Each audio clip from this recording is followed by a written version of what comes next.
बिस्मिल्लाहिर्रहमानिर्रहीम। Students, how are you? तो देखें, आज का जो हमारा टॉपिक है लेक्चर नंबर 4, ठीक है। पेज नंबर 11, 12, 13, पीछे पेज 10 तक हम एक्सप्लेन कर चुके इस बात को। अब देखें, हम यहाँ पर जो आज का हमारा टॉपिक है वो हम एक्सप्लेन करते हैं ज़रा रिलेटिव एटॉमिक मास। अब रिलेटिव का मतलब क्या होता है? मतलब ताल्लुकदार, जैसे हम कह सकते हैं कि रिलेशनशिप रखने वाला, रिलेटिव मिलता जुलता, ठीक है। रिलेटिव एटॉमिक मास को हम एक्सप्लेन करने जा रहे हैं। अगर हम इसकी डेफिनेशन की बात करें तो डेफिनेशन इसकी सिंपल सी है, mass of an element is average mass of atom of that element, ठीक है, as compare to the 1/12 the mass of an element of carbon 12 isotope. तो पहली बात यह है कि इसने जो एक इंस्ट्रूमेंट बनाया था डिफरेंट एलिमेंट्स के मास को मेजर करने के लिए, उसको रिलेटिव एटॉमिक मास कहते हैं। अब देखें, हमारे पास प्रोडक्ट टेबल के अंदर 118 एलिमेंट्स हैं। 118 एलिमेंट्स नेचुरली होते हैं, कुदरती तौर पर जो 118 एलिमेंट्स पाए जाते हैं, अब उनका मास, उनका वजन, मास कैसे हम प्रिपेयर कर सकते हैं, किस तरह हम फाइंड आउट कर सकते हैं? तो उस मास को फाइंड आउट करने के लिए हमारे पास एक खास एक टर्म है, एक इंस्ट्रूमेंट के तौर पर हम उसको यूज करते हैं, रिलेटिव एटॉमिक मास। अब रिलेटिव एटॉमिक मास क्या कहता है कि मास of an element is the average mass of an atom, किसी भी एलिमेंट के एवरेज एटम्स का मास, ठीक है, दैट एलिमेंट्स एज कंपेयर, उसको कंपेयर किया जाए अगर 1/12 पार्ट ऑफ कार्बन 12 के साथ। अब कार्बन 12 को उसने फाउंडेशन क्यों बनाया, बेस क्यों बनाया? बिकॉज अब यहां पर हम बात सोचते हैं, कार्बन 12 ही बेस क्यों है? रिलेटिव एटॉमिक मास के अंदर कार्बन 12 से कंपेयर क्यों करता है? वो कार्बन 12 से कंपेयर इस वजह से करता है कि इसकी जो अबंडेंस है, कार्बन 12 की जो अबंडेंस है वो 98.9% है। कितनी है? 98.9%। नेचर में सबसे ज्यादा पाया जाता है कार्बन 12, इस वजह से रिलेटिव एटॉमिक मास के अंदर इसको बेस बनाया गया। अब देखें, कार्बन 12 की हेल्प से हम दूसरे एटम्स का मास कैसे फाइंड आउट कर सकते हैं? जैसे मैं लेट करता हूं, एग्जांपल के तौर पर हमारे पास एक बैलेंस होना चाहिए, एक तराजू होना चाहिए। हम उस बैलेंस पर जी किसी भी एलिमेंट का मास फाइंड आउट कर सकते हैं, जबकि हमारे पास कार्बन 12 पड़ा होना चाहिए, उसके 12 पार्ट्स। अब 1 2 3 4 5 6 7 8 9 10 11 और 12, ठीक है। अब ये कार्बन 12 के पार्ट्स पड़े हुए हैं। कार्बन 12, जैसे हम किसी रेडी वाले के पास जाते हैं कोई वेजिटेबल लेने या फ्रूट्स लेने, तो उसके पास तराजू बैलेंस तो होता है, लेकिन साथ ही उसके पास वेट होते हैं। वेट 1 kg का, 2 kg का, 3 kg का, वो वेट यूज करता है। कोई भी मेजर मतलब नाप तोल के लिए वो वेट इस्तेमाल करता है। तो इसी तरह हम जो है किसी भी एलिमेंट का मास फाइंड करने के लिए किसको यूज करेंगे? कार्बन 12 के जो पार्ट्स पड़े हुए हैं एज अ वेट इनको यूज करेंगे। तो देखें, जैसा कि हम यहाँ पर इस साइड पर हम एक एलिमेंट लेते हैं जिसका नाम है हाइड्रोजन, उसको हम रख देते हैं इस साइड पर, और हाइड्रोजन को यहाँ पर पुट करने के बाद हम यहाँ से 1 इसका पार्ट उठाते हैं, तो 1 पार्ट यहाँ पर हम पुट करते हैं इसका। जब 1 पार्ट हम यहाँ पर इसका पुट करेंगे तो अब देखेंगे कि क्या तराजू जो है, हमारा बैलेंस जो है वो इक्वल हो गया है, बैलेंस हो गया है। अगर बेटा ये बैलेंस हो गई है तो हम क्या कहेंगे कि हाइड्रोजन का मास जो है वो कितना है? हाइड्रोजन का मास 1 है। Why? Because हाइड्रोजन इक्वल है कार्बन 12 के 1 पार्ट के साथ, एक हिस्से के साथ। तो कार्बन 12 के 12 हिस्से। इसी तरह हम दूसरा कोई एलिमेंट ले आए, हम जैसे कि यहां पर ले आते हैं नाइट्रोजन, यहां हम ले आते हैं कोई भी एक एलिमेंट ले लो आप, हमारे पास जैसे कि नाइट्रोजन, लिथियम ले लो, ठीक है। लिथियम के बाद हम कह सकते हैं हीलियम ले लो, ठीक है, हीलियम He। अब देखें, 1 पार्ट हमने रखा, सेकंड रखा, थर्ड। अब सेकंड जब हमने यहाँ पे पुट किया तो इसका जो है ये हम कह सकते हैं कि ये बैलेंस हो गया, फॉर एग्जांपल। तो अब हीलियम का मास कितना होगा? यहाँ पर 2, क्योंकि वो कार्बन के 2 पार्ट्स के इक्वल है। जो एलिमेंट उस साइड पर हमने पुट किया करना होगा, इस साइड पर कार्बन के जितने भी पार्ट्स आएंगे वो उस एलिमेंट का मास होगा, और उस मास को क्या कहेंगे, रिलेटिव एटॉमिक मास। तो इसका रिलेशन है, रिलेटिव एटॉमिक मास का यूनिट होता है सिंपल, इसका यूनिट है AMU। AMU stand for atomic mass unit. Atomic mass unit express करने के लिए, जैसा कि हाइड्रोजन या हीलियम का मास 2 है, तो इसको एक्सप्रेस किस चीज में करेंगे, AMU। AMU is the unit of atomic mass unit. उसके बाद हम आगे बात को अगर बढ़ाएं तो हम बात कर सकते हैं कि 1 AMU is equal to 1.66 multiply by 10 raise power -24 gram. अब वो कहता है कि आप अगर ये रिलेशन इस तरह है तो 1 gram is equal to how many AMU। 1 gram कितने AMU के इक्वल होगा। तो हम यहाँ पर बात करते हैं सिंपल, हम इसको सॉल्व करते हैं जी। 1 AMU is equal to 1.66 multiply 10 raise power -24 gram. ये यहाँ पर मल्टीप्लाई, इधर आके क्या हो जाएगा, डिवाइड। 1 ये देखो इधर मल्टीप्लाई, इधर आके बेटा ये 1 पर क्या हो जाएगा, divide. 1.66 multiply by 10 raise power -24 AMU is equal to 1 gram. Gram इधर अकेला रह जाएगा जी, तो हम जी के साथ खुद 1 लगा देंगे, ठीक है। अब देखें, जब 1 को डिवाइड करेंगे, कैलकुलेटर ले ले, 1 डिवाइडेड बाय 1.66, तो आंसर आएगा हमारे पास 0.602 मल्टीप्लाई बाय, अब ये माइनस किया, जब इसको ओवर के ऊपर ले जाएंगे तो ये क्या हो जाएगा, plus 24 AMU is equal to 1 gram. अब देखिए भाई 1 ग्राम, इसका पॉइंट यहाँ पर है, इसका reference point every time non zero digit के बाद होता है, तो रेफरेंस पॉइंट मूव कराएंगे पॉइंट को, तो ये क्या आएगा 6.02 मल्टीप्लाई बाय, अब देखें एक वैल्यू कम हो रही है और इधर से 1 वैल्यू डिडक्ट हो जाएगी, क्या आ जाएगा 10 रेज़ पावर 23 AMU। तो देखें भाई 1 ग्राम में कितने AMU होते हैं, 6.02 multiply by 10 raise power 23 AMU, और 1 AMU में कितने ग्राम होते हैं, 1.66 multiply by 10 raise power 24 gram. ये नोट कर लेंगे बुक पर, ये रिलेशन है, जरूर देखेंगे इसको। उसके बाद नेक्स्ट हमारा टॉपिक है how to write a chemical formula. हम किसी भी केमिकल फार्मूले को कैसे राइट कर सकते हैं।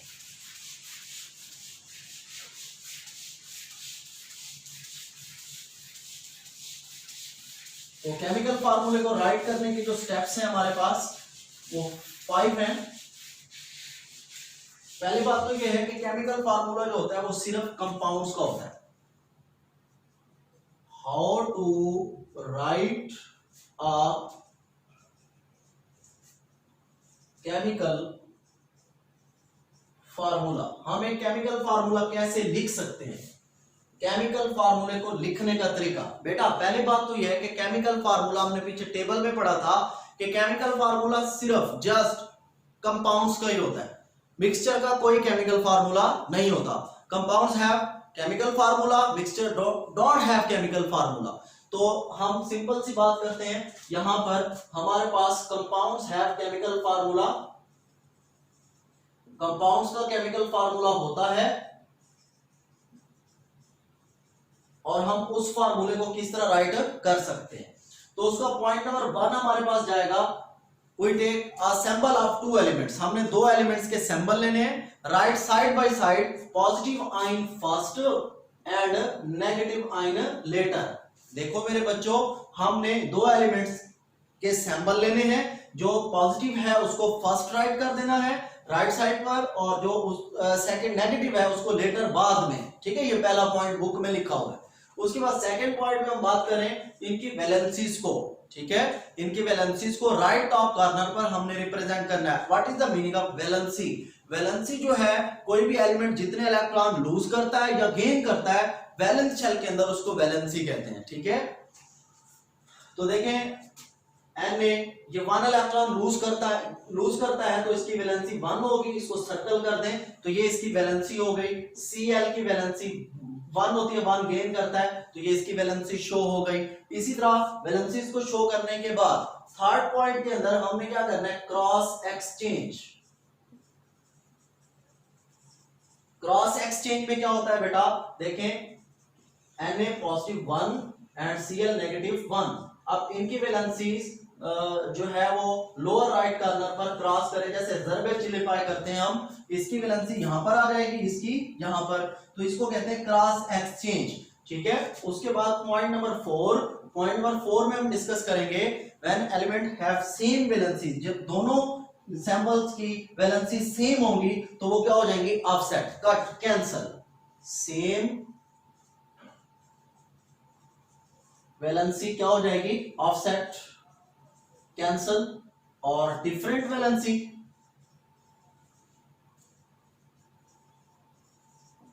क्या होगी, शो, डिटरमाइन, जाहिर। जैसे कि फॉर एग्जांपल आप देखें Na पॉजिटिव 1, Cl नेगेटिव 1। अब बेटा इनकी वैलेंसीज क्या है, सेम है, तो इनका फार्मूला हम कैसे राइट करेंगे, NaCl, वैलेंसीज क्या कैंसिल हो गई, क्यों, क्योंकि दोनों की वैलेंसी सेम थी। उसके बाद Ca+2 positive 2 and Cl negative. अब देखें ये वैलेंसीज अगर क्रॉस एक्सचेंज करें इसका, ठीक है, तो इसके क्रॉस एक्सचेंज में वैलेंसीज शो होगी, क्या आएगा हमारे पास, Ca की 1 और Cl 2।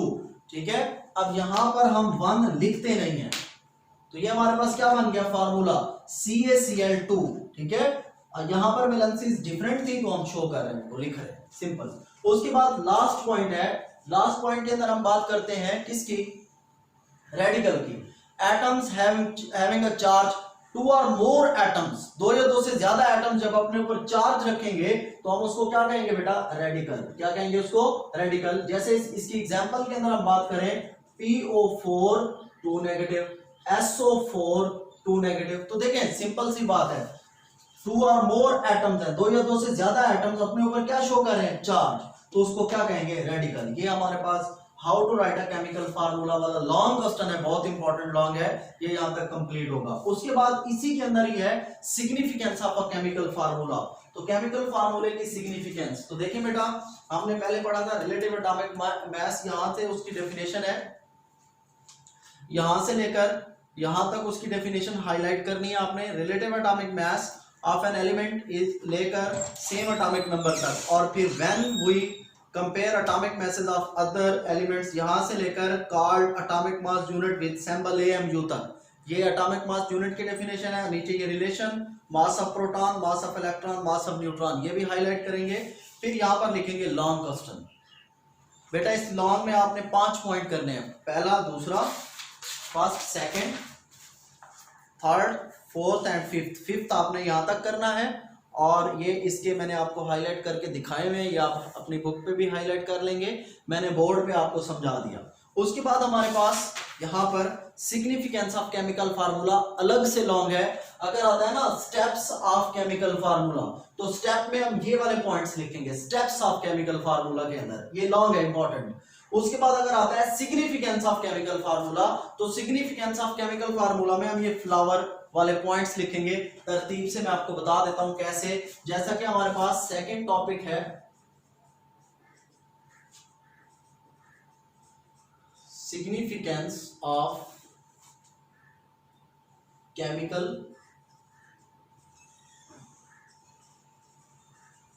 फार्मूला, तो इसमें पहला पॉइंट हमारे पास क्या है, हम फ्लावर नहीं बनाएंगे, इस तरह पॉइंट्स को रिप्रेजेंट करेंगे। फर्स्ट पॉइंट है हमारे पास, देख सकते हैं आप, it represent the name of the substance.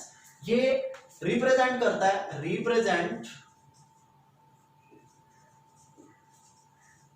Name of substance को। अब ये नाम सब्सटेंस के नेम को रिप्रेजेंट करता है, जैसा कि H2O किसका फार्मूला है आपको पता है, आप कह दोगे किसका फार्मूला है, H2O फार्मूला है वाटर का। अब देखो जैसे NaCl किसका फार्मूला है, टेबल साल्ट, खाने का नमक। तो ये देखें फार्मूला देखकर आप उसका नाम बता रहे हैं। तो देखें इसी तरह represent the name of substance, पहला पॉइंट। सेकंड पॉइंट के अंदर हम बात करें तो सेकंड पॉइंट में वो कहता है it also represent 1 mole of the molecule in balance equation. ये 1 मोल को रिप्रेजेंट करता है बैलेंस इक्वेशन के अंदर।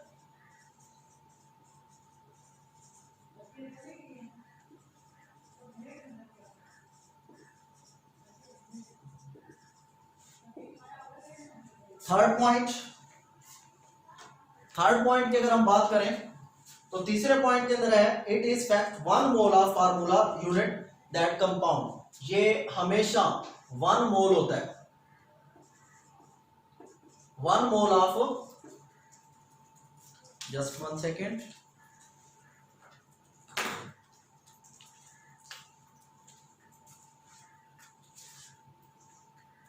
वन मोल ऑफ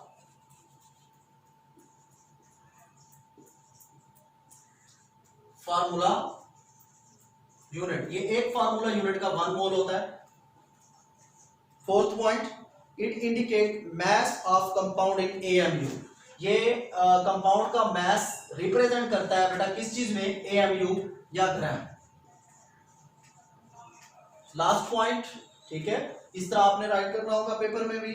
और उसके बाद it tells the name of the element. अब ये एलिमेंट्स के नेम बताता है, टेल्स करता है, tells name of elements in compound. Compound के अंदर ये एलिमेंट्स के नेम बताता है, ठीक है। जैसा कि H2O एक कंपाउंड है, इसमें कौन से एलिमेंट है, हाइड्रोजन एंड ऑक्सीजन, ठीक है। तो फार्मूले को देख के हम एलिमेंट्स के नेम बता सकते हैं। तो ये हमारा लॉन्ग क्वेश्चन यहां तक कंप्लीट हो गया। 2 लॉन्ग है यहाँ पर, इंपॉर्टेंट लॉन्ग है दोनों। How to write a chemical formula, significance of a chemical formula, इसमें आ सकते हैं स्टेप्स ऑफ केमिकल फार्मूला, और इसमें आ सकता है हमारे पास सिग्निफिकेंस ऑफ केमिकल फार्मूला में ये पॉइंट्स हमने करने होंगे। और उसके बाद लास्ट हमारे पास पेज नंबर 12 कंप्लीट, पेज नंबर 12 पर ही है हमारे पास इंपीरिकल फार्मूला और मॉलिक्यूलर फार्मूला। हम इंपीरिकल फार्मूला और मॉलिक्यूलर फार्मूला को भी एक्सप्लेन करते ही जाएंगे, आज ऐड करेंगे यहाँ पर इस लेक्चर को।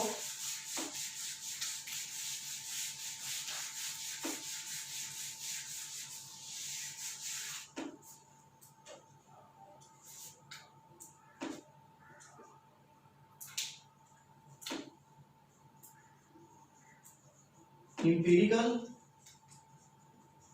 फार्मूला, इंपीरिकल फार्मूला क्या होता है, simplest whole number ratio of atoms in a compound. एक कंपाउंड के अंदर ज्यादातर शक्ल एटम्स की, ठीक है। तो एटम्स की जो सिंपलेस्ट होल नंबर रेशियो होती है कंपाउंड के अंदर, उसको हम क्या कहते हैं, empirical formula. Simplest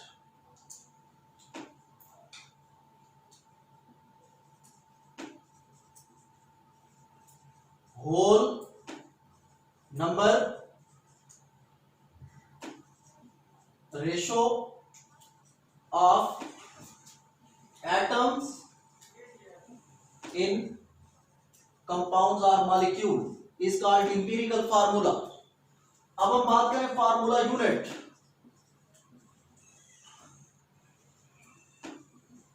formula unit क्या होता है, it represent simplest whole number ratio of ions. Empirical formula covalent compound को रिप्रेजेंट करता है, कोवलेंट कंपाउंड के फार्मूले को, और फार्मूला यूनिट जो होता है वो आयनिक कंपाउंड के फार्मूले को रिप्रेजेंट करता है। It represent simplest whole number ratio of ions, ठीक है, आयंस इन अ कंपाउंड। उसके बाद हमारे पास नेक्स्ट स्टेप है molecular formula.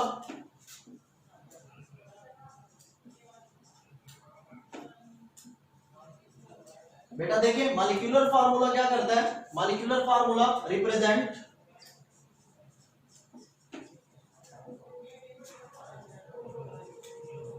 Actual number of atoms,